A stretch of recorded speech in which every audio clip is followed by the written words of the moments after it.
Greetings, brothers and sisters in cyberspace. Thank you for the opportunity to bring you a short message of joy and hope.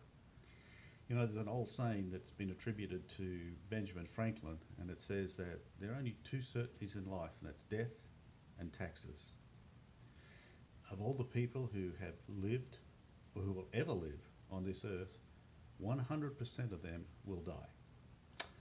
My math's not real strong, but I'm pretty sure that that means all of us will die. Everyone will spend their eternity somewhere. But many don't seem to really consider this truth while they're living on earth. There are those who think life in the here and now is actually why we are here. They think this is their home. But as followers of Jesus, we know that this is not our home. The Apostle Paul tells us in Philippians 3:20 that our citizenship is in heaven. We weren't made for earth, but we were made to dwell on earth temporarily for God's glory.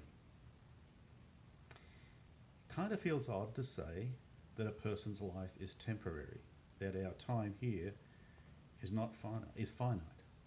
Feels odd to say it to me. Surely someone who lives to be 80 or 90 years on this earth has lived a good, long life.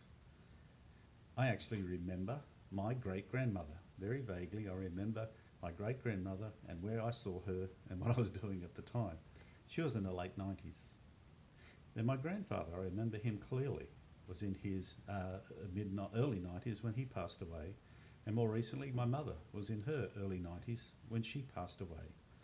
And I recall with every single one of those occasions where people said they lived a good long life. But when we measure that good long life next to eternity, it's not really that long, is it? So how long is eternity? It's very long. It's actually something that is beyond our mental grasp. It's like infinity with numbers. It just keeps on going and going and going, and it never stops.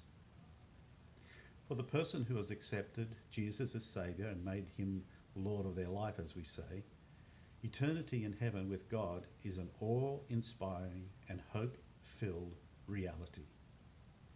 Yet even with the joy of eternity in our future, sometimes the current stresses and worries of this world can sidetrack us and keep our eyes on what's happening here and now.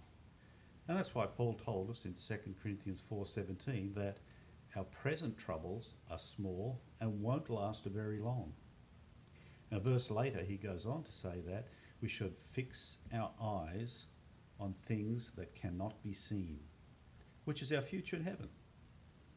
Because the things we see now will soon be gone, but the things we cannot see will last forever. What great hope that should bring us. One of the most popular Christian hymns is Amazing Grace. I'm sure we all know it. But the final verse of that song says, when we've been here for 10,000 years, bright shining as the sun, we've no less days to sing God's praise than when we first begun. Imagine that.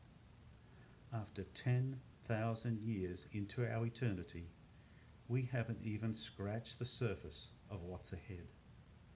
It's absolutely mind-boggling, isn't it? What's happening in the here and now is just a small portion in our lives that won't even be noticeable once we're 10,000 years into our eternity.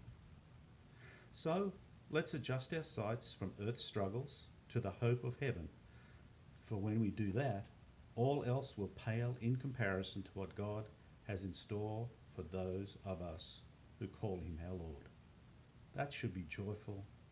That is hopeful. Thank you.